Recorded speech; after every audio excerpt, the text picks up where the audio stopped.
കൊല്ലം സുധിയുടെ ഭാര്യ രേണു അഭിനയത്തിലേക്ക് ഇറങ്ങിയതിനു ശേഷമാണ് നടന്റെ കുടുംബം സോഷ്യൽ മീഡിയയിൽ കൂടുതലും സംസാര വിഷയമായി മാറിയിരുന്നത്. ആൽബം ഗാനങ്ങൾ, ഷോർട്ട് ഫിലിമുകൾ, ഫോട്ടോഷൂട്ടുകൾ എന്നിവയിലാണ് രേണു സജീവമായി ഇപ്പോൾ എത്തുന്നത്.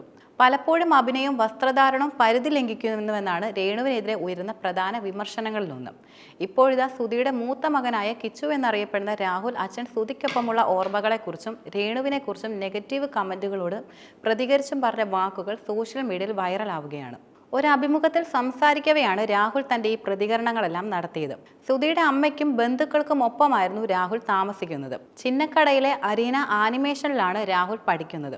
എന്റെ പഠനത്തിന്റെ ഫീസും മറ്റുമെല്ലാം നോക്കുന്നത് ഫ്ലവേഴ്സ് ചാനലാണെന്നും രാഹുൽ തുറന്നു പറഞ്ഞു. 3 വർഷത്തെ കോഴ്സാണിത്. ഞാൻ പഠിച്ചു തുടങ്ങിയിട്ട് 1 വർഷം കഴിഞ്ഞു. കുഞ്ഞായിരുന്നപ്പോൾ ഞാനും മിമിക്രിയൊക്കെ കാണിക്കുമായിരുന്നു. ജഗദീഷിന്റെ ശബ്ദമാണ് കൂടുതലും അനുകരിച്ചത്. ഇപ്പോഴങ്ങനെയൊന്നും പറ്റുന്നുമില്ല. അച്ഛനെ കണ്ട് തന്നെയാണ് ജഗദീഷിനെ അനുകരിക്കാൻ ഞാൻ കൂടുതലും പഠിച്ചതും. പലപ്പോഴും വാശി പിടിച്ചുകൊണ്ടാണ് അച്ഛനൊപ്പം പ്രോഗ്രാമിന് പോയിരുന്നത്. 2 വയസ്സ് വരെ അച്ഛൻ എന്നെ എപ്പോഴും ഒപ്പം കൊണ്ടുപോകുമായിരുന്നു. കൊറോണ സമയത്ത് നിനക്ക് എന്ത് പഠിക്കാനാണ് താല്പര്യമെന്ന് അച്ഛൻ എന്നോട് ചോദിച്ചു. ആനിമേഷൻ പഠിക്കണമെന്നത് തന്നെയാണ് അന്നും ഞാൻ അച്ഛനോട് പറഞ്ഞിരുന്നത്. കമ്പ്യൂട്ടറിന് മുന്നിൽ ഞാൻ സമയം ചിലവഴിക്കുന്നത് അച്ഛൻ കാണും. അതിനാൽ കൂടിയാണ് അച്ഛൻ ആ ചോദ്യം എന്നോട് ചോദിച്ചതും. ഞാൻ +2 പഠിക്കുന്ന സമയത്തായിരുന്നു അച്ഛന്റെ മരണം നടന്നിരുന്നത്. കൊമേഴ്സ് ആയിരുന്നു +2 ഞാൻ എടുത്തിരുന്നതും. വാഗമൺ പോലുള്ള സ്ഥലങ്ങളിലേക്ക് അച്ഛനൊപ്പം യാത്രകൾ പോയി.